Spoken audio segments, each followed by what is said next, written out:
Hello दोस्तों, आप देख रहे हैं टी कोड इंडियन। जैसा कि आपको पता है कि 2019 में जम्मू कश्मीर को लेकर के एक ऐतिहासिक फैसला लिया गया था। यहां से आर्टिकल 370 और 35A को हटाने के बाद इसे दो भागों में बांट दिया गया था, लद्दाख यूनियन टेरिटरी और जम्मू कश्मीर यूनियन टेरिटरी। उसके बाद हमने लगातार देखा कि जम्मू कश्मीर के लोगों के लिए, वहाँ के डेवलपमेंट के लिए सरकार ने काफ़ी सारे कदम उठाए। कभी वहाँ के स्टूडेंट्स के लिए स्कॉलरशिप स्कीम लॉन्च किया जाता है, तो कभी वहाँ के लोगों से कनेक्ट होने के लिए सरकारी प्रोग्राम लॉन्च किए जाते हैं और भी बहुत सारे स्टेप्स उठाए गए। लेकिन अगर हम as comparing to Jammu Kashmir Ladakh को देखें तो लद्दाख में उतने सारे स्टेप्स नहीं उठाए गए डेवलपमेंट को लेकर के। अगर हम सेंट्रल यूनिवर्सिटी के बारे में बात करें तो जम्मू और कश्मीर दोनों जगह एक एक सेंट्रल यूनिवर्सिटी है, लेकिन लद्दाख में एक भी सेंट्रल यूनिवर्सिटी नहीं है, जिसको लेकर के वहाँ के यूथ्स के द्वारा काफ़ी सालों से डिमांड की जा रही थी कि लद्दाख का भी अपना एक सेंट्रल यूनिवर्सिटी होना चाहिए। पिछले साल इंडिपेंडेंट डे के भाषण में जो हमारे प्रधानमंत्री हैं, उन्होंने भी इसके बारे में कहा था कि लद्दाख का अपना एक सेंट्रल यूनिवर्सिटी होगा। अब यहाँ पे एक बड़ी खबर आ रही है कि कैबिनेट के द्वारा लद्दाख में सेंट्रल यूनिवर्सिटी को एस्टैब्लिश करने के लिए अप्रूवल मिल गया है, ये यहाँ पे कहा गया है।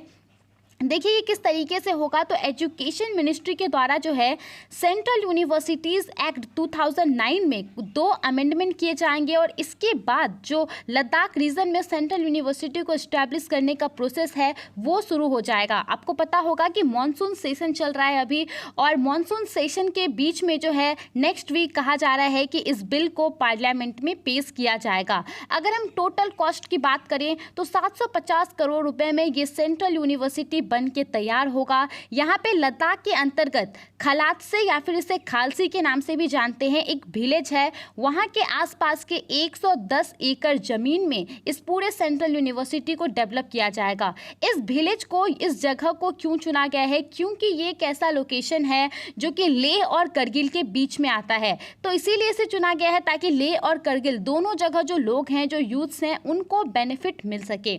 तो देखिए ये बात हो गई सेंट्रल यूनिवर्सिटी की, लेकिन इसके अलावा भी लद्दाख रीजन के लिए एक बड़ा फैसला लिया गया है कि वहाँ पे एक कॉरपोरेशन को स्टैब्लिश किया जाएगा जिसका नाम है इंटीग्रेटेड मल्टीपर्पस कॉरपोरेशन इन लद्दाख। इसको भी कैबिनेट से यहाँ पे अप्रूवल मिल गया है। अगर एक लाइन में कहूँ कि इस कॉरपोरेशन का काम क्या होगा, तो लद्दाख रीजन के डेवलपमेंट का काम होगा इस कॉरपोरेशन का।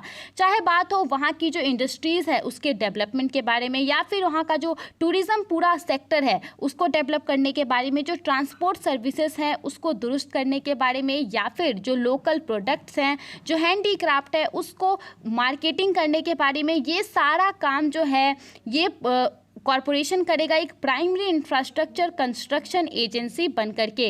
इसके अलावा देखिए यहाँ पे इसको इस्टेब्लिश किया जाएगा कंपनीज एक्ट के अंतर्गत, और कहा जा रहा है कि इसका जो शेयर कैपिटल रहेगा वो टोटल ₹25 करोड़ रहेगा, और हर साल जो है इसका आउटले रहेगा 2.42 करोड़।